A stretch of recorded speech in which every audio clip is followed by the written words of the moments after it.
you not entertained? Are you not entertained? Lights got turned off.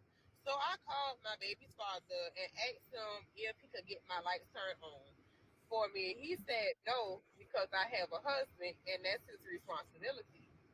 How is that his responsibility to pay my lights to get turned back on after they get turned off?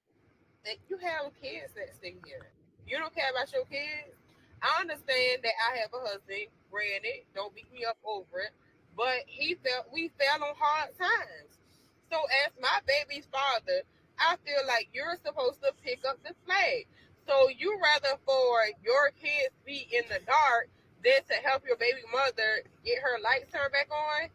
What if I didn't have a husband? Would you have helped me then? This man is crazy. Sir, help me get my lights turned on. Don't worry about my husband. He's doing what he's supposed to do as a man. As my baby daddy, you should be helping me. Hey, what's going on, family? This time for No Picks Podcast. Family. Joe, No Picks Podcast. Lord have mercy, bruh. Joe, what's your thoughts? What's your thoughts? Get your big ass up. No. So, no. I'm gonna stop before people start calling us fat phobic. We're not. We just want people to be healthy, right? But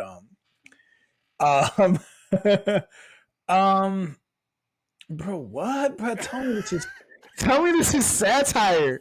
Please tell me this is like a fake. This is scripted.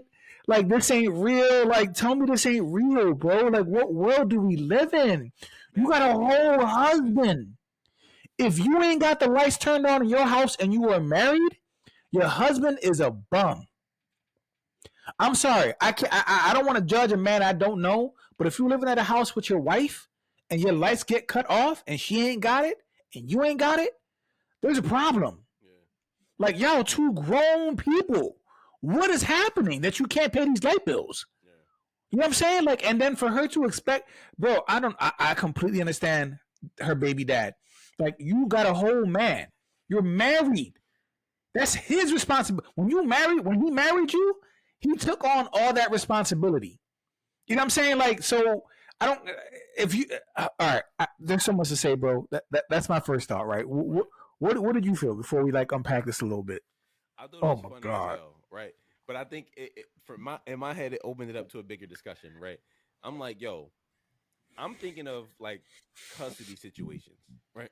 So if you're in a situation, man and woman, right? We're together, man and woman, we're together. We have a child together. We get a divorce. The child goes with you. I don't know, 70% of the time, right? Because that's how the family courts go. The child's going to stay with the mother for the most part, right?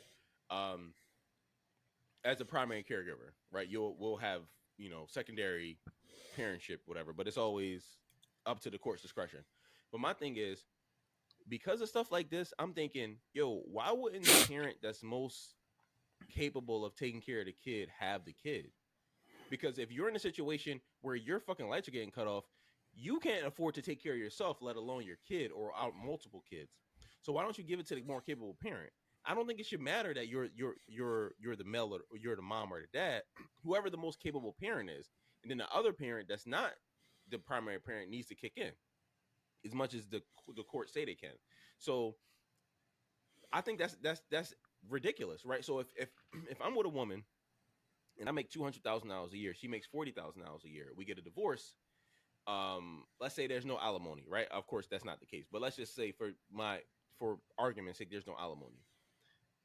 The courts are like, okay, cool. Let the kid stay with the woman. Let the kid stay with your wife. And I'm like, okay, cool. But you pay $2,000 in child support to help supplement what she doesn't have because you make all this money. Why wouldn't the courts just give the kid to you? Because you are more capable of taking care of the mom than she is. Because she needs money to do it from you. But you don't need money from her in order to do it. Right. And we know the biggest reason, fellas, is 2025, right? We've been talking about child support laws and why certain things are the certain way. We know that we're paying for people's retirement whenever we got to pay child support, right? That's the only way they make money. In the law, it's in there. They get a cut of all the money that gets paid through child support. they get a cut of that, and it goes to like judges, retirements, people who work in the courts. Like they get paid from it, so they have an incentive to make people pay child support because they get money from that. Right. So that's the biggest reason that we're paying for people's retirement, right? Otherwise, they would make it 50-50 off rip. Otherwise, it'd be 50-50 custody until proven that one person is incapable and then somebody else needs to have more time. You know what I'm saying? Like, it should always be by default 50-50. They don't do it that way. They'll give you at least 60-40 because then someone's paying and they get a cut of that. Yeah. Point blank. But that's why they do it. Even if it's 50-50, Joe, the parent that makes more money always pays the other parent. Right. Right. That's bullshit. That's still bullshit because it's like, why am I paying you? But even more than that, if you need money from me in order to provide for the kid, then you're not capable of providing for the kid. Right. Unless there's some asterisk next to it where I work a profession or you work a profession to where you're not able to be with the kid, the majority of the week. So if you're like a truck driver or like some kind of profession where you're not, I'm in the army, you know what I mean? If I get deployed or something, like obviously I can't be with my kids. So unless you have one of those jobs, if I'm with a woman and both of us just work 9 to 5 jobs, I just make $200,000 and she makes $50,000. The kid should be with me because I can provide for them better than you can. Right. So why is it that you get them, but I pay you $2,000 a month or $1,500 a month or $1,000 a month to help you provide for the kids? If you can't do it yourself, why the fuck do you have the kids? It doesn't. It's not a logical thing. It's not. The game is rigged, gentlemen, and we know this, right? We know that. Yeah, and the thing is, there was no. She didn't say if her baby dad was already paying child support, because the thing is, if he is, gentlemen, if you're already paying child support, the court states explicitly you are not obligated to give any more money than what is outside of your child support payments. And I know because I pay child support. Mm-hmm. Whatever I pay after that, I'm not under any obligation to give my ex-wife any more money. I don't have to. Legally, I don't have to do anything. So if he is paying support, he ain't got to give her anymore. Whatever he pays, that's it. You got to make it work.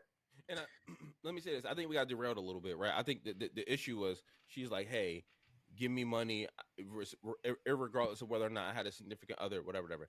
No, right. No, nobody's doing that because if you didn't pick a man that's able to do that, then that's on you. I'm not doing that. What you should do, what the guy should do is go to the court and be like, yo, my kid is living in squalor. They don't have fucking lights. Let me get my kid more than the amount of time that y'all allowed, whatever that was. It's obviously not enough because this chick can't even have her lights on. So why am I going to pay for a nigga to go watch Law and Order during at night after he get off work? Because he ain't got the money to pay the bills. Why am I going to pay for him to do that shit? Right. No, absolutely, Ty. And this is a word that you brought up in so many episodes that makes me livid, right? And that's entitlement. Because it's one thing to talk to your baby dad and be like, listen, man, I know this ain't your responsibility. I'm sorry to even have to ask you. I feel embarrassed just doing this. But listen, we fell on hard times. My husband got laid off or he took a pay cut. We ain't got it. Can you help? That's different between you going blasting your business on social media in your car, your big ass, all entitled. You should be paying my bill. Like this, it's a completely different vibe. The entitlement, right? Because she says he should not have an issue. This is what you should do. This is what you should do because your kids live here. You should be paying me that. You should be helping me turn my lights on. No, he should not. And Joe, take this. How about the perspective of the man? That's, let's say, the husband that she has. How do you even look at yourself in the face in the mirror, and y'all have this conversation like, hey, can you ask your ex-husband or ex-baby dad or whatever your baby dad? Yeah. Right. What are you, bro? Like, listen, Ty, you made an amazing point, right? I don't even know how I missed this one, but I'm glad you brought it up. Ladies and gentlemen too, hear me out. If your woman is receiving money from some other guy, understand, ain't not feeling life free. That man wants something in return. Whether he says it now, whether he says it later, that man ain't nothing in life for free. So if her baby daddy's giving her bread for that light bill, best believe at some point he's gonna be swinging over there and digging in them guts again. Something's gonna happen. You're gonna get in sloppy tops. You're gonna come over and drop the kid. Like so, that for me in my eyes is a form of cheating. If you're getting money from other men, that for me is a form of infidelity in my eyes. Like because we know that as men, we know if I'm giving you bread, it's something that comes with that. Yeah. And women know this too. They just some women like to play stupid, right? So that's a huge red flag. The fact that she even felt comfortable doing that. And if your husband knew you was gonna do that and said, "Go ahead, baby, go ask him," he a hoe. He's lame. He's lame. He's. I'm sorry. He's a lame. He ain't got no spine. He ain't got no backbone. That's whack, bruh. Yeah. That's whack, bruh. You should be embarrassed for yourself, homie. If that's That's me, embarrassing. nigga, I'm going to sell drugs. I'm going to get fentanyl to sell. I'm gonna do anything in my power to make that bread before I make my wife go ask her, the father of her children, which is already crazy because you got a big ass baby mom that you taking care of and you can't pay. Bro, there's too many flags in this situation, bro. I'm looking at all the pieces and I'm like, yo, what is happening? I feel bad for these kids, bro. Like, Yeah. this is no, ladies. This is not a good look. It's not. It's really not. Well, listen. Let us know what y'all think, family. Are we wrong, or I mean, should the dude pay? Should I mean he whatever? Let us know what y'all think. Like, comment, subscribe. Until next time. Until next time.